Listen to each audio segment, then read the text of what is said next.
The grand castles, noble knights, and powerful kings of the Middle Ages emerged as survival tools during a massive geopolitical crisis. Look at this map of 9th century Western Europe.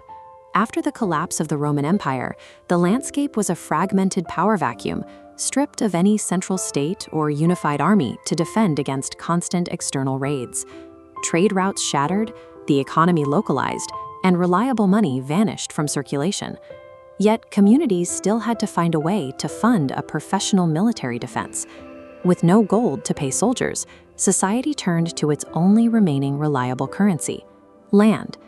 This created the system of vassalage, a trade where property was granted strictly in exchange for military loyalty and protection. To manage this new land-based survival economy, society was categorized into 3 interdependent, unchangeable orders. This logic is illustrated in this medieval manuscript, which depicts a divinely ordained cosmic hierarchy: those who pray, those who fight, and those who work. At the top of the hierarchy, kings granted vast tracts of land called fiefs to nobles. Landowners subdivided parcels down to knights, essentially paying for a standing cavalry with hectares of earth. This diagram shows a noble's manor, a self-contained microeconomy designed for total isolation. Because trade was unreliable, the estate maintained its own infrastructure. It operated its own courts and watermills, raising military levies directly from its fields. By monopolizing both the food production and the machinery of violence, the nobility ensured they were the irreplaceable linchpin of physical survival. This architectural drawing outlines a medieval monastery, an economic and political power structure rivaling the nobility. The clergy extracted wealth directly from the landscape through the tithe. This was a mandatory 10% tax on all agricultural production, collected straight from peasants' harvests.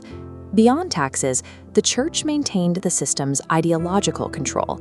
Influential figures like Abbess Hildegard argued that mixing different social classes would lead to mutual destruction, framing the strict, unequal hierarchy as a divine sorting ordained by God.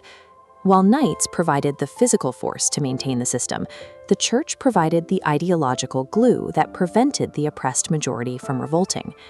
The entire pyramid rested on the labor of millions of peasants, whose constant calorie production kept the other 2 orders alive.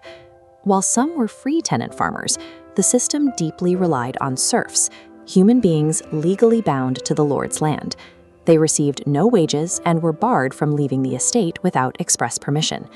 To maximize profit, lords enforced suffocating economic monopolies.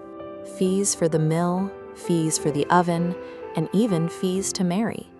The feudal machine functioned on this locked interdependence.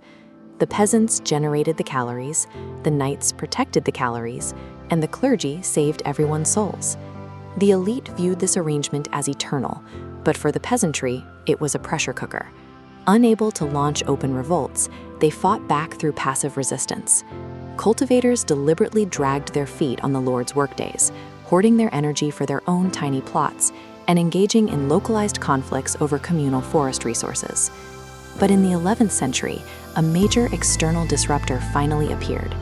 Europe entered a prolonged warm climatic phase.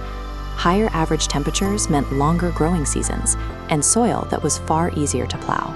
The strict survival-based resource hoarding of the early Middle Ages had been a response to scarcity, and the sudden thaw began to make those structures obsolete. The warmer climate allowed for the adoption of heavy-duty technology. Farmers began using iron-tipped plows that dug deep into the nutrients of the soil, powered by animals using new, more efficient shoulder harnesses. Farmers then transitioned from a 2-field to a 3-field crop rotation. By planting one field with autumn wheat, another with spring legumes, and leaving only 1/3 fallow, they increased the volume of usable land by a massive margin. This combination of tools and rotation caused an explosion in crop yields. For the first time in centuries, the continent produced a surplus of calories, breaking the cycle of chronic famine. Feudalism was a rational adaptation to a survival crisis. Once a warming climate and new technology created an abundance of food, the rigid machine of the 3 orders cracked, laying the groundwork for modern trade and economic freedom.